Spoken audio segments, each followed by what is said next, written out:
What is up, DTube Steam blockchain? So today I want to talk a little bit about two websites. One of them is called Dapps.com. The other one is called Blocktivity. I'm not sure exactly if it's blocktivity.org or something like that, but so this is right now. I mean, domains might change in the future. So on right now, what day is it? It is, I don't even know what day it is. It's some day in June. Maybe, what day is it? I don't know. Okay, but it's early June 2019. You know how websites change domain names, but right now Dapps.com is a very interesting website because you can see. So Dapps, first of all, I want to say that Dapps, we almost have no Dapps right now. So Dapps should stand for decentralized apps. Sounds very fancy, but right now most apps are not really decentralized. It's many of them use centralized servers and stuff like that. But this website is quite interesting because they have a number of blockchains: EOS, Steam, IOST, Ethereum, Tron. And I mean, if you're gonna be honest, right now most of it is just gambling apps, very boring stuff. Not that much social media apps, not that much games, but it's starting to come. It's starting to come, and more experiments are starting to be done. But the reason why I want to talk about Dapps.com is because it's a very good website to see three metrics: daily users that are working on a blockchain, that are interacting with the Dapps, the amount of transactions with a particular app, and the value of it in the currency that they're using: EOS, Steam, Ethereum, Tron tokens. This is very nice metrics, especially the users and the amount of transactions, because you can sort of track. It's kind of like YouTube views. You can sort of see. So price can be very manipulative, but users or accounts that are working with the specific Dapps is a nice metric to see how it's going, especially because you can see daily charts if it's going up and down or whatever it's doing. And it's kind of like, as I say, YouTube views, how you can see this chart, how it has been performing the last month, the last couple of months, and it's less opinions. It's less opinions. So humans always have opinions about their favorite coin, their favorite app, but here it's like real numbers. It's the same with Blocktivity, where you can see sort of where is most transactions going, on what kind of chains. And I love this kind of stats. I love both these websites because it gives you very important information. And to measure, you can very, very easily see if something is, let's say, undervalued relative to other stuff that is out there. And it really comes down to a person with these websites, Dapps.com. They can track daily sort of apps that are on blockchains. What are they doing? What's the daily stats? And the core thing is sort of that humans should sort of more probably look at this and sort of use critical thinking and sort of ask themselves, like, is this really something that a person would use? And I think it's eventually going to go to that place where people eventually are just going to look at these stats more than some random price websites, where, I mean, price is just so, I don't know, like, sure, you can fake transactions very easy.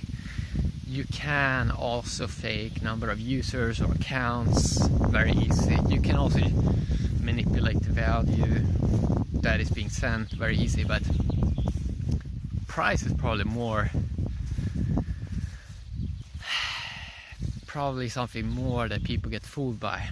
If they just look at, okay, are many users using this? Okay, almost no user is using this service. Okay, it's kind of weird. And the upcoming years is going to be very interesting with these websites, because we're going to be realistic right now. The top Dapps right now, when I look at the latest stats, it's 1,000 users max. Okay, and doesn't make any sense, right? Or well, we hear fancy stats. Oh, we have 50,000 users. Oh, we have 1 million accounts. But in reality, it's more like 1,000 max. And this is like the top services. In terms of the apps, it's around 1,000. So it's almost no activity right now. And obviously this is going to change.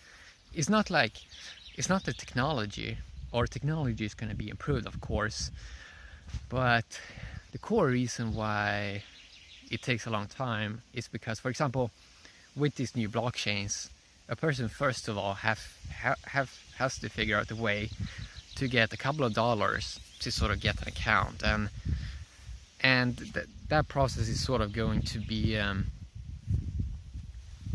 it's going to be easier in the future, because right now it's almost impossible for a person to, or it's not impossible, but it's just that the entry level means that first the person has to find a way to get value from their bank account into some virtual land. It's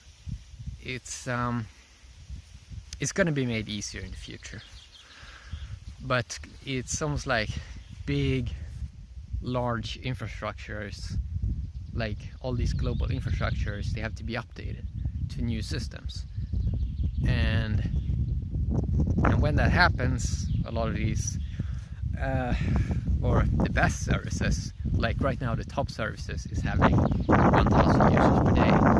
It's very quickly going to go to 100k or 1 million users per day, right? And that is going to be kind of fascinating to play out. So metrics is very interesting to track. So Blocktivity is mainly just focused on looking at blockchains and transactions, and just because there's so much stuff to track in this space, I sort of feel, I mean, there is a little bit too much focus on just transactions per second. That's something that people love to talk about, the TPS. How fast can we make this thing run? And of course, it's not just about speed, it's about experience. The next couple of years is going to be more focused on governance layers, because that's a big part of it too. So yeah, you can have like the idea of decentralized, you can have like stakeholders that vote and stuff like that, but even making people vote, like the average normie to vote on something when they don't even know enough information about something, like there is a lot of improvements that can be done in that space. There's massive improvements. And yeah, governance, what a topic. There are different layers of governance. So first you have the block producer governance, then you have, let's say, social media governance, and then you have all these other sort of nuanced fields that might need some form of moderation, where, for example, take like a platform, take a blockchain platform, and right now how a lot of them works is they just want to maximize the number metric, that we have X thousand apps, we have X thousand users, but shouldn't it be more about quality? It should be more about quality for sure. How, for example, is the innovation process going? Are there daily improvements? Are there weekly updates?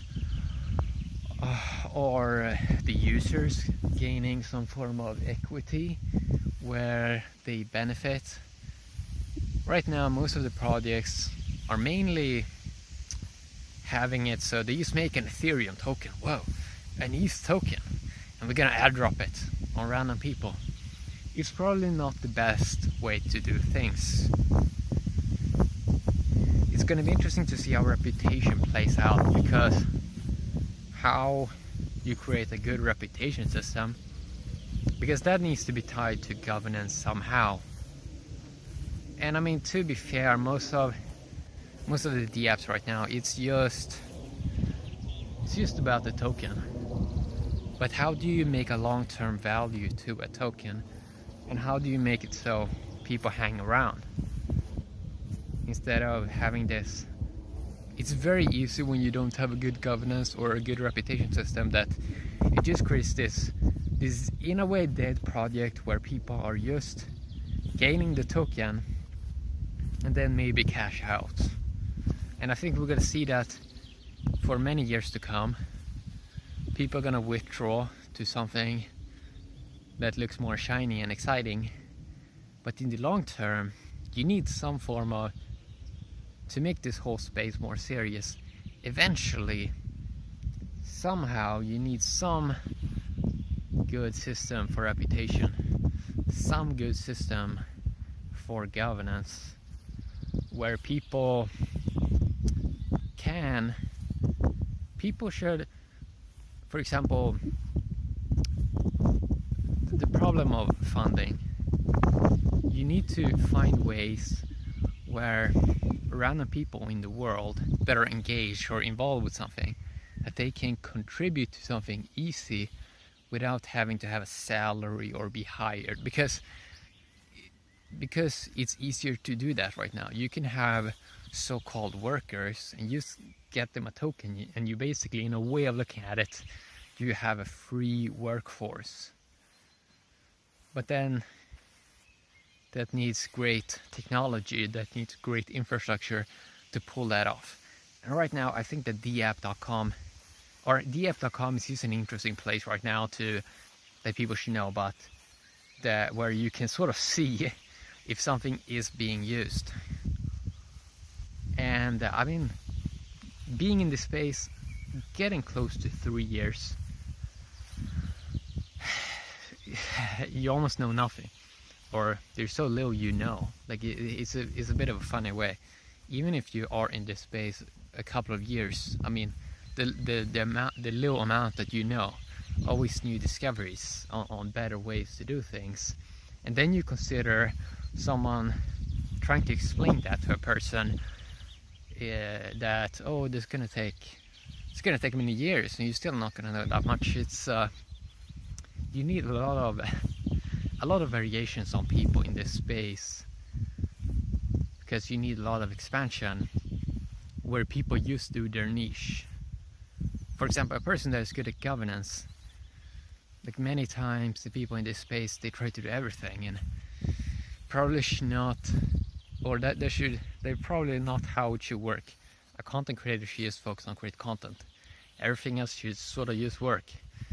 A developer should just develop. A governance person should just do governance. Right now we don't really have, or in the world we don't really have an infrastructure, I would say, for governance, especially in this space. But it's almost as a new niche.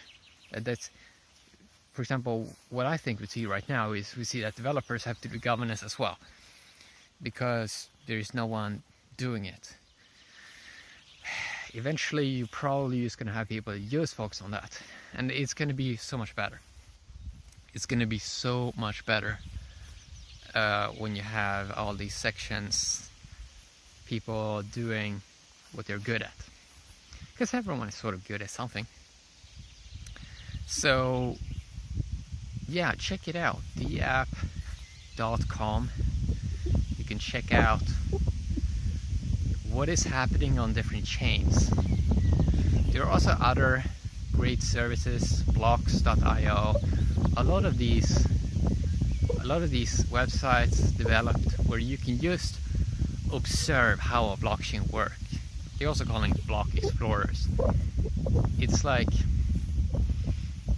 by just observing it, you see so much how stuff is working, and it can be interesting to see because, I don't know, it's just interesting. You learn a lot. So what I think is going to be the big niche in terms of the apps the next couple of years, even though some people say that social media is going to be, I think first of all that games are going to be the big thing. Blockchain games. That is going to be the biggest niche in the space, and that is also going to take over the so-called gambling niche a lot, where it's just going to be games, high quality, that can issue NFT tokens and have their own marketplace for that, and combine that with other tokens. And I just see it be the best niche because it's fun. People want fun. People want so much fun. But then a few years later, I think we're gonna have the technology to basically do real good social media platforms. But I don't think it's ready for it right now, because right now it's just gonna be, I think a lot of it's just gonna be pancake. But when more people get tokens in hands, they're gonna be more invested. So eventually I think we're gonna see some real interesting stuff in this space, especially with artificial intelligence coming up. So yeah, I want to talk a little bit about that, and it's gonna be interesting to see how the space develops over the years. Yeah, have a great day. DTube and Steam blockchain. Bye bye.